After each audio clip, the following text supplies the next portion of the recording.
What's up, guys? Bearded Wrench here. Got a 2006 Ford F-150. Customer complains of a no start. Sure enough, here's his problem.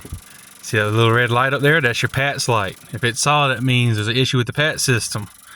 When I hook it up to my scanner, it says cannot communicate with vehicle.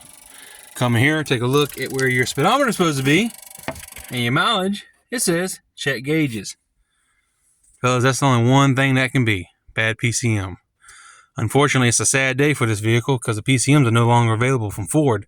He's going to have to go aftermarket or find a new truck. Hope you find this helpful.